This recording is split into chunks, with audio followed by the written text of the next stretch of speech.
Every night at exactly 3:12 a.m., Rachel woke up without understanding why. It wasn't a sound that woke her, nor a nightmare. It was something else, something that felt like a cold hand brushing along her spine, forcing her eyes open even when she desperately wanted to sleep.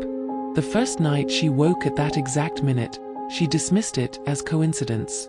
Her room was silent, the kind of deep, heavy silence that feels unnatural. The street outside was empty, the faint glow of a faraway streetlight casting thin shadows across her walls. She sat up, rubbed her eyes, and convinced herself it was nothing. But the second night, she woke up again at 3:12 a.m. A faint tap, barely a whisper, came from the window. Her heart skipped. She sat still, listening, holding her breath. After a long moment, she forced herself to peek through the thin curtains. Nothing was there. Just darkness pressing against the glass. She went back to bed, telling herself it was just a branch, the wind, her imagination. But on the third night, when the digital clock hit 3:12 a.m., Rachel didn't wake up slowly. She woke up instantly, like something had snapped her to consciousness. This time, she heard breathing. Not hers. A slow, heavy exhale coming from the direction of her window. Her hands trembled as she lifted the curtain slightly. And there, pressed against the outside of the glass, was a face. It was pale, stretched unnaturally thin, with empty black holes where eyes should have been. Its mouth hung open in a silent scream, twisted, trembling. Its skin looked damp, like it had been standing out in the rain for hours. Rachel stumbled back, choking on terror. But when she looked again, the face was gone. Her room was empty. The window was blank. She told herself it had to be a hallucination from lack of sleep. She kept the lights on the next night, wrapped herself tightly in her blanket, and tried to pretend she wasn't counting down to that time.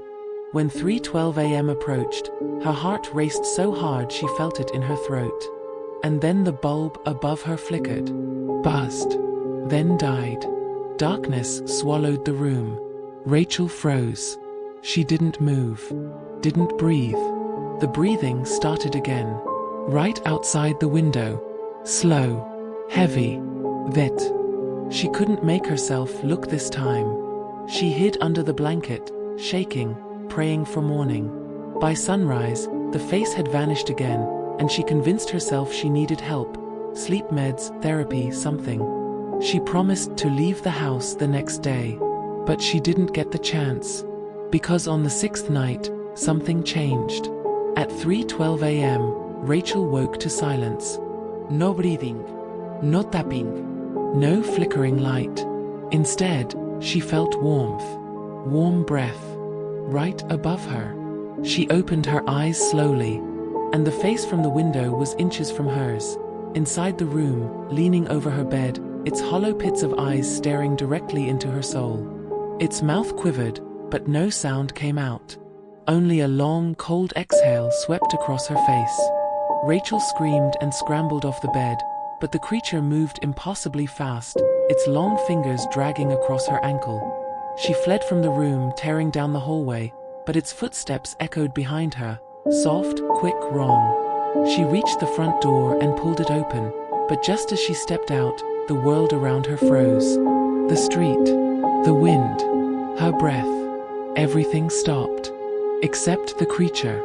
It crawled out of her house, its limbs bending at angles no human should bend. It approached her slowly, its head tilting unnaturally. Then, for the first time, it made a sound. It whispered her name. Her scream never reached the air. The next morning, her neighbors found her front door open, her lights on, and her bed empty. The police searched for days, but Rachel was simply gone. The only clue was her digital clock. Still plugged in, still working, still glowing. And every single night since, at exactly 3:12 a.m., the clock switches itself on, even though no one lives there anymore. In the reflection of the window beside it, sometimes, neighbors say they see a pale face watching, waiting.